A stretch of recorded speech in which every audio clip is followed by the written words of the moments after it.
മനസ്സേ കീഴുന്നോ ഇനിയും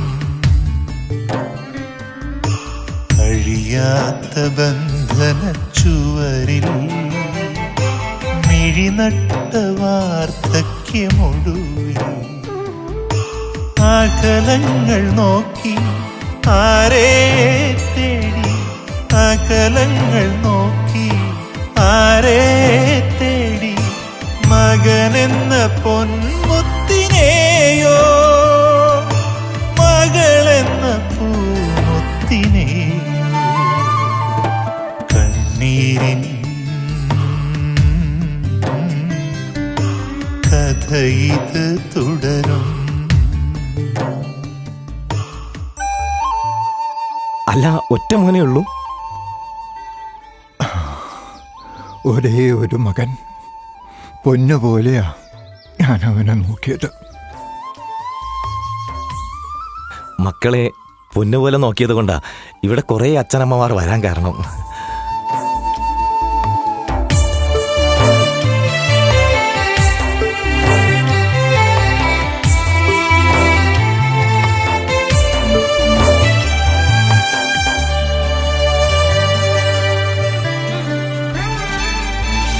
വളരുന്ന നോക്കി മിഴി പൂട്ടിടാതെ കുളിരുമ്മയേകി കടം ചൊല്ലിടാതെ അവർക്കായി ജീവിതം നൽകി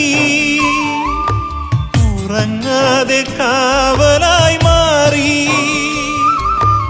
ഒടുവിൽ കൂട്ടി അവർ തന്നെ പൂട്ടി ഹൃദയം പിടയുകയായി വിധിയും കരയുകയായി മൗനം ചുണ്ടിലുടഞ്ഞു.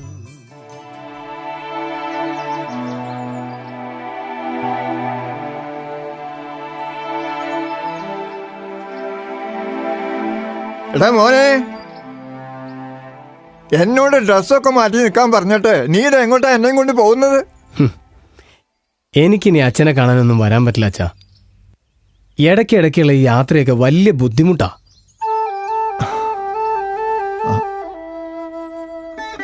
എന്നാ പിന്നെ നമുക്ക് വീട് പൂട്ടിയിട്ടിട്ട് ഞാൻ നിന്റെ കൂടെ അങ്ങോട്ട് വരാം. നമുക്ക് ഒരുമിച്ച് കുടുംബമായിട്ട് കഴിയാലോ.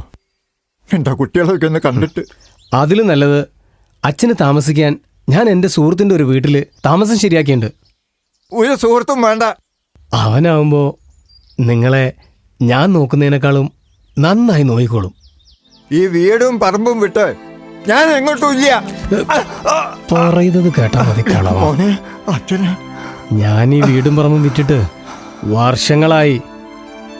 ദേ അച്ഛന് പോകാനുള്ള വണ്ടി റെഡി. മകനും ഒരു കുറവും ഉണ്ടാവില്ല. മകനേ നിന്നെ വിളിച്ചു കണ്ണീരിൻ കഥ ഇത് തുടരും.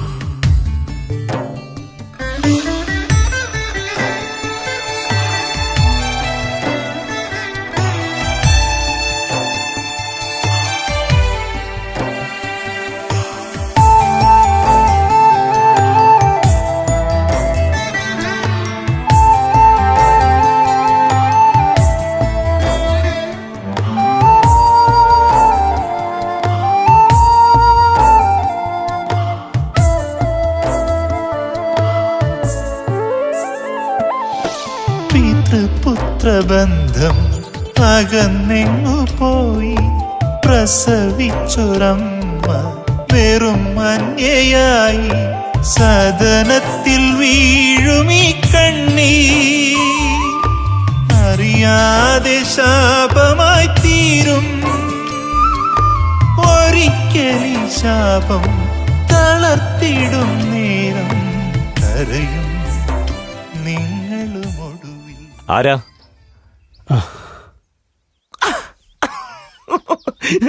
എവിടെയായിരുന്നു? വിളിച്ചിട്ട് പോലും കിട്ടുന്നില്ല. എൻ്റെ നമ്പർ ഞാൻ മാറ്റിയിരുന്നു. ഞാൻ എൻ്റെ അച്ഛനെ തിരിച്ചുകൊണ്ടുപോവാ. നിനക്കിത് കുറച്ചുകൂടെ നേരത്തെ തോന്നിയിരുന്നെങ്കിൽ അച്ഛനെ തിരിച്ചു കൊണ്ടുപോയിരുന്നു. ഇനിയിപ്പോൾ പറഞ്ഞിട്ട് കാര്യമില്ല. കരയും നിങ്ങളുമൊടുവിൽ അലയും സങ്കട നടുവിൽ മൗനം ചുണ്ടിലുടഞ്ഞു മകളെ നിന്നെ വിളിച്ചു കണ്ണീരിൻ കഥ ഇത് തുടരും. കുഞ്ഞുനാളിൽ 100 കണക്കിന് ആഗ്രഹങ്ങൾ സാധിച്ചു തന്ന നിന്റെ അച്ഛൻ ഒന്ന് മാത്രമേ ആഗ്രഹിച്ചിരുന്നുള്ളൂ, നിന്റെ കൂടെ കഴിയുക. ആ ഒരൊറ്റ കാര്യം മാത്രമേ നിന്നോട് അദ്ദേഹം ചോദിച്ചിട്ടുള്ളൂ എന്നതും എനിക്കറിയാം.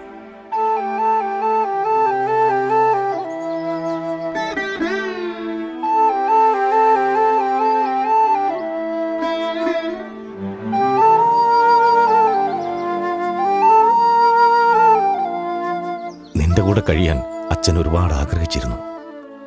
ആ സമയത്തായിരുന്നു വയസ്സുകാലത്ത് അവരുടെ ആഗ്രഹങ്ങൾ നിറവേറ്റിക്കൊടുക്കേണ്ടത്, അല്ലാതെ നിനക്ക് തോന്നുമ്പോഴല്ല.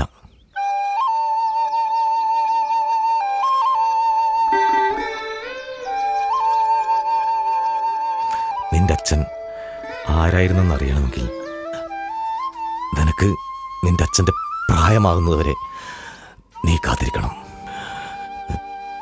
അപ്പോൾ അറിയാം അദ്ദേഹം അനുഭവിച്ചതെല്ലാം.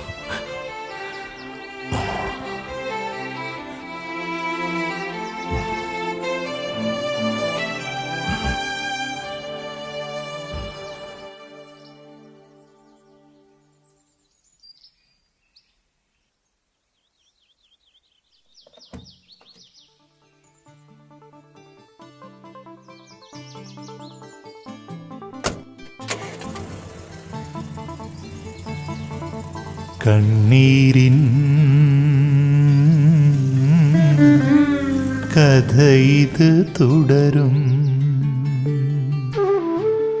അകലങ്ങൾ നോക്കി ആരെ തേടി, അകലങ്ങൾ നോക്കി ആരെ തേടി, മകനെന്ന പൊന്മുത്തിനെയോ മകളെന്ന പൂമുത്തിനെയോ. കണ്ണീരിൻ കഥ ഇത് തുടരും.